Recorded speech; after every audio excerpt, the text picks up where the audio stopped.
twongeye kubaha ikaze mu kiganiro twanyagura ubuzima bw'umuntu mu ijambo ry'Imana iminota 5.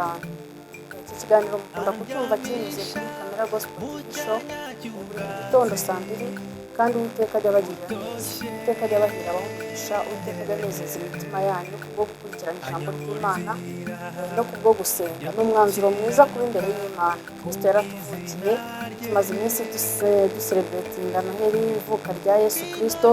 Ni ukuri umwami Yesu avukiye mu mutima wa buri muntu wese ku isi, avukire mu mutima wawe utaramumenya, kandi avukire mu buzima bwawe. Ni ukuri reka dusenge, dutangire dusoma ijambo ry'Imana. Mwami turagushimye kandi tuguhaye icyubahiro, waduhaye umwana wa Yesu Kristo kugira ngo apfire abanyabyaha.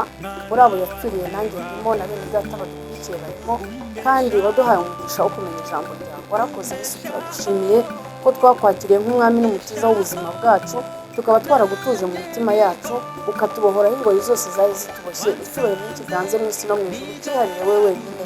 Ibizima twamenye ko bihora bivuga ngo Imana irera, irera, irera.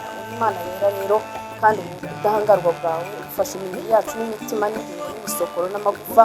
Ubuzima bwawe muri Kristo Yesu ufashe ibitekerezo byacu. Ngaho bari wowe wivugira, twebwe mwami tube mikoro yawe mu izina ry'umucunguzi wacu Yesu Kristo. Tugiye kuganira ijambo ry'Imana, turarisanga mu butumwa bwiza bwanditswe na Luka, igice ni icya 2. Reka dusome duhereye ku murongo wa 21. Haragira hati: nuko iminsi 8 ishize arakebwa, bamwita Yesu, rya zina ryari ryaravuzwe na marayika, nyina atarasama inda ye. Iminsi yo kwezwa kwabo ishize, bakurikije amategeko ya Mose, bamujyana i Yerusalemu ngo bamumurikire umwami Imana, nk'uko byanditswe mu mategeko y'umwami ngo umuhungu wese wuburiza azitwa uwera Uwiteka. Batamba n'igitambo nk'uko byavuzwe mu mategeko y'umwami ngo intungure 2 cyangwa ibyana by'inuma 2. I Yerusalemu hariho umuntu witwaga Simeyoni. Uwo yari umukiranutsi witonda, kandi yategerezaga ihumure ry'Abayisiraheli. Umwuka wera yari muri we, yari yarahanuwe n'umwuka wera ako atazapfa atarabona Kristo w'umwami Imana. Ajyanwa n'umwuka mu rusengero, maze ababyeyi bajyanye umwana Yesu bamugenze nk'uko umuhango w'amategeko wari uri. Simeyoni aramuterura ashima Imana ati: mwami, noneho urasezerera umugaragu wawe amahoro nk'uko wabivuze, kuko amaso yanjye abonye agakiza kawe, ako witeguriye mu maso y'abantu bose, kuba umucyo uvira amahanga no kuba ubwiza bw'ubwoko bwawe bw'Abayisiraheli.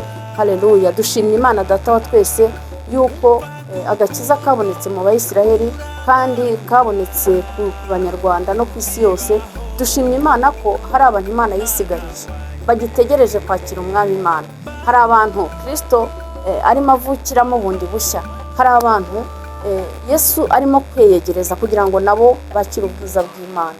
Mu by'ukuri abantu mugiriwe ubuntu bwo kuba mwarakiriye Kristo, mwumvise ko ntacyo kumurekera mu mutima wawe gusa, ahubwo yaragiye nyina na se, kuko bari barabwiwe n'umwami Imana akabahumekeramo.